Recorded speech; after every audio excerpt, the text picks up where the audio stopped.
bafitanye ubumwe ari bene Kanyarwanda bafite umwami umwe bahuriraho.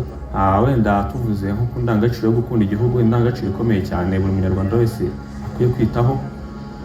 Binyuze mu kiganiro twahawe na Founder Retired General Kabarebe James, twabonye neza ko gukunda igihugu ni ikintu gikomeye cyane, aho umuntu aba ari mutoya afite imyaka mike, hakaba hari byinshi bitari ku rwego rw'uko agomba kwihanganisha akabikora kugira ngo igihugu kibashe kuba kiri heza.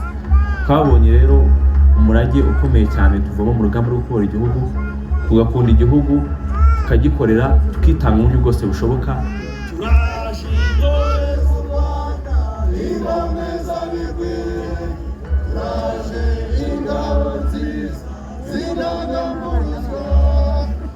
Indirimbo Turaje Intore z'u Rwanda twigisha zimwe mu ndangagaciro, harimo kuba inkomezabigwi, bivuze ngo ni ukuba uri umuntu ukomera ku igwi.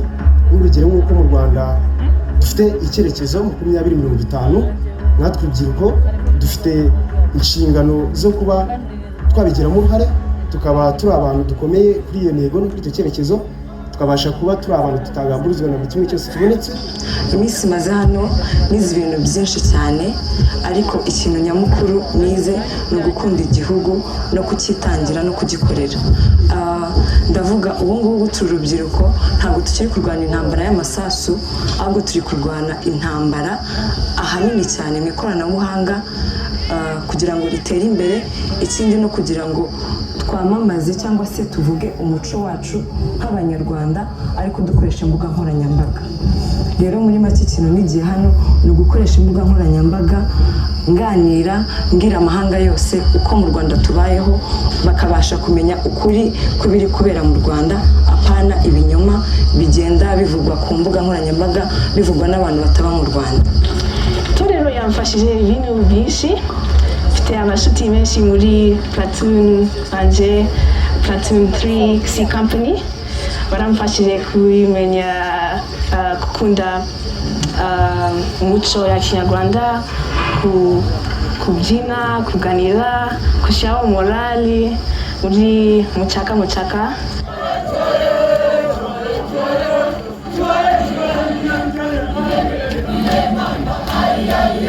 Itambere ukuntu nyine badutoza no kugira ngo tubashe kuba nitugera no hanze tuzashe kumenya uko dutwara ubuzima bwacu. Batwigisha kubyuka kare, tukabyukira muri mucaka, turi twirukanga dukora siporo, twava muri siporo tukajya gukaraba, tukaza mu yindi myitozo harimo nka parade. Ikintu rero ngiye cyambere naheraho imyitozo ngororamubiri yaramfashije. Nari mfite ibiro byinshi cyane, ariko ubu nsigaye ngenda nkumva nanjye ubwanjye ndi kugenda ntari kwibangamira. Ntabwo nashobora kugenda nk'ahantu haterera cyane, ariko ubu ngubu numva ko nahagenda cyane.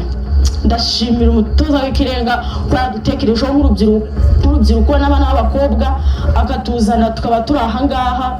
Rwose ni ibintu byiza cyane. Iri torero ryari ryiza cyane, nigiyemo ibintu byinshi bitandukanye. Amasomo menshi twigiye ahangaha yaramfashije, cyane cyane nk'amasomo y'akarasisi, ndetse n'amasomo yo kwirwanaho muri martial arts, ndetse n'amasomo yo kurasa, amayeri y'urugamba, uko urugamba rutegurwa, ese bigenda gute, ese inshingano abasirikare bazigabana gute. Ibyo byose hari byinshi byanyubatsemo nk'umunyarwandakazi ufite icyerekezo cy'ejo hazaza. Nk'urugero wenda akarasisi kanyigishije amasomo atandukanye, harimo nko kugira intego, kudasobanya, ndetse no gukorera hamwe. Kandi by'umwihariko hari igihe wenda bamwe babyumva bakagira ngo ni indangagaciro zikwiye kuranga umusirikare gusa, ariko mu by'ukuri ntabwo ariko bimeze, kubera ko no mu buzima busanzwe, ari mu kazi, ari ku ishuri se, cyangwa se ahandi hose umuntu yakabaye ari, akwiye kurangwa no gukorana n'abandi, gufatanya kugira ngo abashe kugera ku ntego yihaye. Rero muri rusange numva byari byiza kuri njyewe, kandi nzakumbura cyane iri torero, kubera ko nagize inshuti nyinshi zitandukanye, nagize byinshi nigiyemo, mbona ko no mu buzima busanzwe mu by'ukuri nzaba mbitekereza nkavuga uwampa amahirwe nkongera muri iri torero. Murakoze cyane.